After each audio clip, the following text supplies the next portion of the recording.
پانی کی آلودگی سبق نمبر 6 جان پہچان میں اپنے تمام عزیز طالب علموں کا میں خیر مقدم کرتا ہوں اور آپ کو بتانا چاہتا ہوں کہ یہ سبق ایک مضمون ہے۔ ہم جانتے ہیں کہ مضمون کے 3 حصے ہوتے ہیں، 3 قسم کے مضمون ہوتے ہیں، اس میں معلوماتی مضمون، فکری مضمون اور حکایہ مضمون۔ یہ ایک معلوماتی مضمون ہے اور آپ دیکھیں گے کہ ہماری اس کتاب میں حصہ 5 میں زیادہ تر مضامین کو اس لیے شامل کیا گیا تاکہ ایک بچہ 10ویں جماعت تک پہنچے اچھے مضمون کو لکھ سکے۔ لیکن اچھے مضمون لکھنے کے لیے کئی مضامین کو پڑھنا ضروری ہوتا ہے۔ اس مضمون میں یہ بات خاص طور پہ بتائی گئی ہے کہ پانی کی آلودگی کس قدر خطرناک ہوتی ہے۔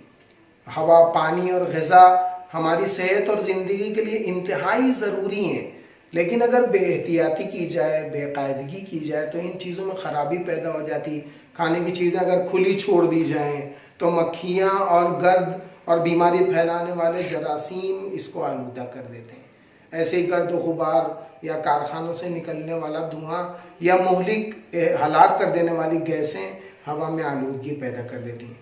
یہ دیکھنا ضروری ہے کہ ہمارے پانی پینے کے ذخیرے جو ہیں وہ کس طرح آلودہ ہوتے ہیں، جیسے باولیاں جن کو ہم کنویں کہتے ہیں، یا تالاب اور نہروں کے پانی میں کپڑے دھوئے جاتے ہیں، جانوروں کو نہلایا جاتا ہے، انسان بھی وہی نہاتے ہیں۔ اس طرح انسانوں اور جانوروں کی ساری گندگیاں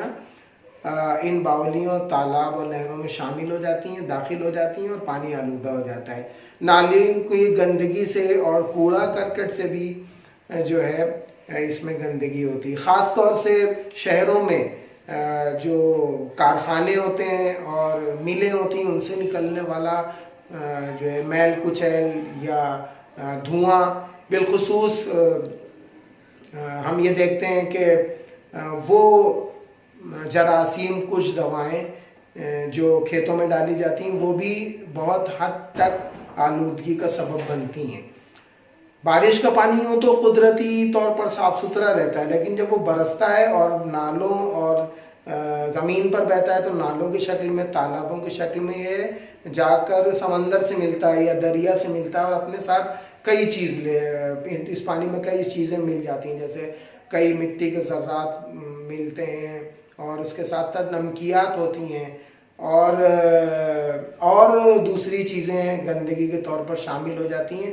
اور یہ پانی جو ہے گدلا ہو جاتا ہے نا، یہ پانی کلیئر نہیں ہوتا۔ اکثر اس پانی کو پینے سے پیچش، قبض اور ڈائریا جیسی بیماریاں پیدا ہوتی ہیں۔ اگر ہم یہ چاہتے ہیں کہ ہم اپنے پانی کو صاف رکھیں تو ہم کو چاہیے کہ ہم اس کو جوش دے کر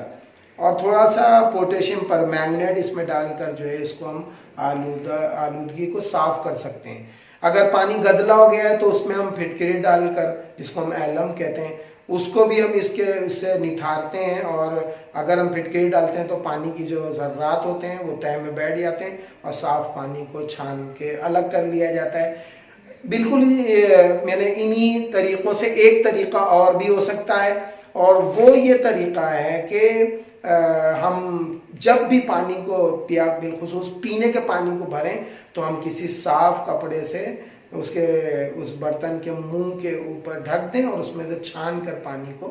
بھریں۔ تو یہ تمام احتیاطی تدابیر اگر ہم اختیار کریں تو ہمارا پانی جو ہے وہ آلودہ ہونے سے بچ جائے گا۔ اور ہم دیکھتے ہیں کہ ہمارے ملک بالخصوص ہندوستان میں زیادہ تر بیماریاں پانی کی آلودگی کی وجہ سے ہیں۔ تو صرف یہ نہیں کہ پانی ہم کو صاف مل جائے، بلکہ ہم کو اس بات کا بھی خیال رکھنا چاہیے کہ